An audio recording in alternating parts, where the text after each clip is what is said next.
couple of hours ago, Blizzard posted their latest community council chat where the community asks some questions and the devs do their best to answer them. Now, rather than you having to sit through nearly an hour's worth of conversation that some of it you might not even be that interested in, I've listened to it from start to finish and broke down all of the questions. Now, I'm not going to go into massive detail about my thoughts around all of these because I want you to get the information as quickly and concisely as possible. But before we get into it, obviously do make sure you subscribe to the channel, big push to 100k, and obviously like the video as well. Now, the first question was, will there be any PvE quests in Ashenvale or even in the future for STV for Phase 2? So things like repeatable hand-ins. What the dev said is it's possible. The whole idea is to get everyone in the same zone at the same time. They're taking all the learnings from Ashenvale, and you know as well as I do, it's already gone through several changes. But yeah, they're taking all their learnings from Ashenvale, and the STV event, so Strangleform Val, is going to be very different from the Ashenvale event. So it won't just be a carbon copy. So next up, the general question was around the barriers to entry when it comes to certain specs, like rogues being able to tank and warlocks being able to tank.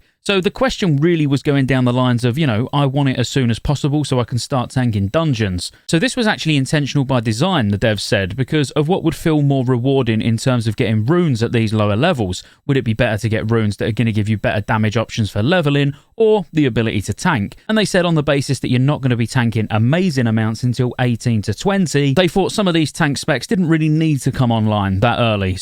But they are always looking at these things. Like, you know, recently they made the change to how warlocks are getting metamorphosis, so they no longer need to go in BFD. Still talking about runes, the question was if there was any intention to add cosmetic runes or even out-of-combat RP flavour runes. Now, the answer from this was pretty vague. It was just, there's opportunities. Maybe. Nothing really to say there. The world's their oyster. You know, later on down the line, they could very well add some more cosmetic flary sort of runes. Now, a big complaint that I see a lot is actually around this next question. So supply crates being not unique when filled, but they are unique when they aren't filled, which you don't really want to be carrying all that stuff around, do you? All the time. You know, the odds of you carrying multiple completed boxes at any given time is pretty slim. Now, they've heard this a lot and they're actually discussing a ton of changes internally, but they do like the friction that it adds. And I feel like we get that response quite a lot. You know, oh, it's the friction of vanilla. It's not. It's just bloody annoying. Just change it so we can carry multiple crates, even if it was like 3 incomplete crates at a time, so we don't need to cheese the way we get the rep, which,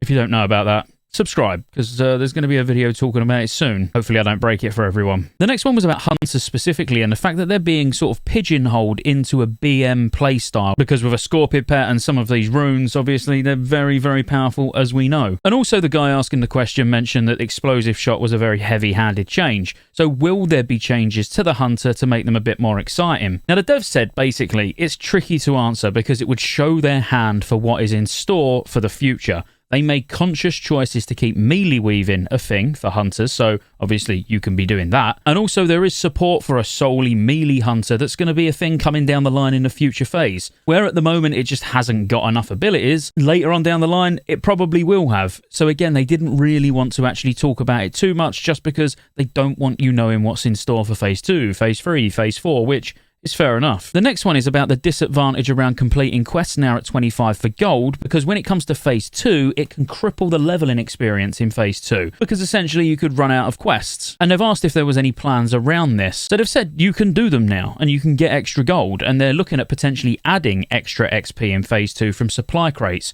But ultimately, it's a choice that you need to make, and the recommendation from Agrand actually was if you want a quest for gold, clear up the lower quests. They'll be quick, you'll still get decent gold, and yeah, so go back and finish off the Barrens, and go back and finish off Stone Talon Mountains, and you'll get reasonable amount of gold, and it's not going to take you very long. But ultimately, they are looking at what they can do in Phase 2 to somehow give us extra XP in case we have done those quests. The next question is a fairly common one. Where do the characters go? So this is for both Classic and Season of Discovery. So currently they are having conversations internally about where the characters are going to go, not just from Season of Discovery, but even after Cataclysm, or what's next after Cataclysm. You won't be losing your Season of Discovery characters, but there still isn't much clarity around this. You can use Season of Mastery as an example, which is exactly what they said. They know Season of Discovery is very different from Season of Mastery, so they know the rune aspects are going to be important, and potentially looking at whether Era with no changes is really the place for these characters to go next.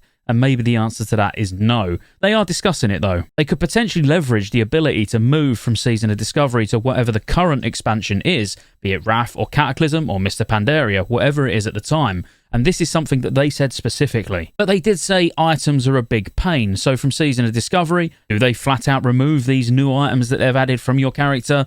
That makes things a little bit tricky. The next question was, could we see any new race and class combos in Season of Discovery? Without dragging the answer out on this, it really was just a flat out no. Is it really a good use of their time? Because actually it is a big undertaking, and they also don't want to be messing with the original formula too much of how things were in vanilla. There was a little side question thrown in from Kyvax about, is it right that any changes made need to be rune-based so it doesn't affect Classic Era? Because if you don't know, Classic Era, Hardcore, Season of Discovery, they all run on 1.15, so it's very important that the way the runes work is they will change the ability rather than them adding a new ability. So as long as those runes are not accessible in Classic Era, then the abilities don't need to change. And all they really said is, yes, that's true. The next question was around pre-events for Cataclysm, so the actual pre-patch events, and they said they are working on world events, even like the Scourge events, so everyone gets to experience them.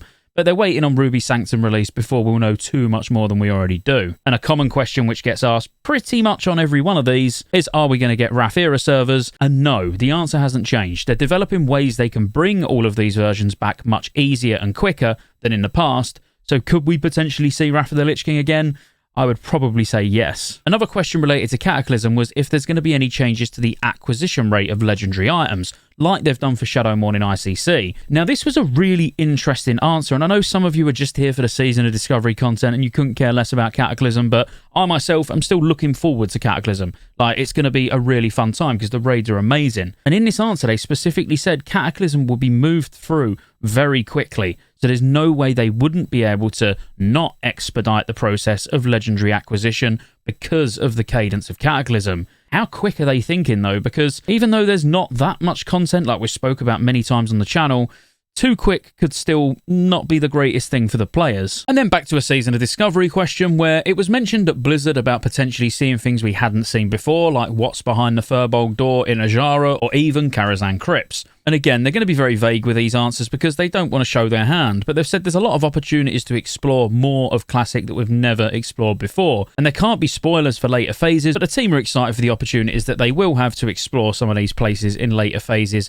with the players. Next up, is there any more potential classes or specs that will be able to tank or heal in the future, such as a boomy tank? And what they basically said was, yeah, it's a fun idea and who knows. There was no more specifics to it than that. There was a more technical question asked next, which was about how much the PvP servers can actually handle in terms of large-scale PvP events in the open world. And there was a specific example used about a massive battle in Red Ridge on an RP PvP server. Now, they've been working on balancing of the layers to enable these big open world PvP battles to thrive and thinking of ways to enable that experience and help us make it happen. So Agra mentioned that there's a thing at the moment on Crusader Strike NA servers where everyone's trying to get on one layer. I think he specifically said layer 8, and that's for the Ashenvale PvP event, but if everyone's trying to get on the same layer, you will inevitably get lag, because layers are set up to spread the population a little bit, not everyone trying to cram onto one layer and then complain that the layer's lagging, so be mindful of that. Another bit of a technical question was around the learnings and the server optimization that they've been doing for Classic Hardcore and even now Season of Discovery,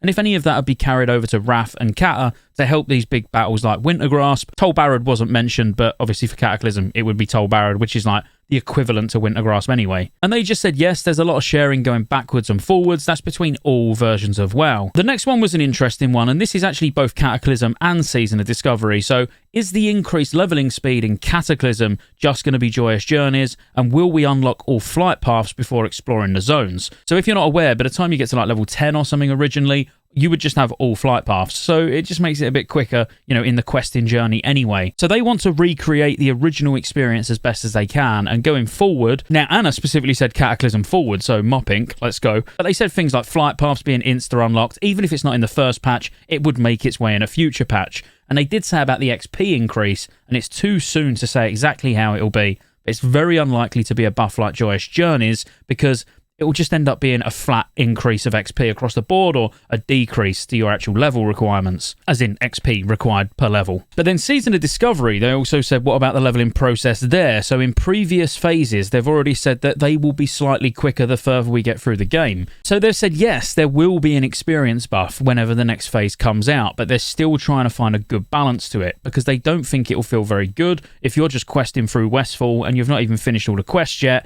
and you've out-leveled them and you're like level 23 or something. So it is about finding a good balance. But whatever they do, it will be scalable. So starting at, let's say, 50%, this is the example they gave, even though they said this is not accurate numbers, but then they've got the opportunity to turn it up to 100% or even down if needs be. So doing it in this way makes it easy for them on a phase-by-phase basis. Then a question that many of us want to know, especially if we're doing an out-of-the-ordinary role, so me as a mage healer, maybe you as a warlock tank, are there going to be items and tier sets that are tailored towards the new specs, like warlock tanks, coming from higher level dungeons and even the future raids? Now, maybe was the answer that they gave, but looking at Agron's face, he definitely knows that they're already being worked on, and Wowhead have even data mined some of it, so we know there's going to be potentially entirely new tier sets. They also asked if there was any plans for Season of Discovery to go beyond level 60, like into TBC or even into Wrath of the Lich King, and there's no plans at this time. The team are taking the community feedback though, so if this is something you want to see, make loads of noise about it on Reddit, on the forums, whatever, and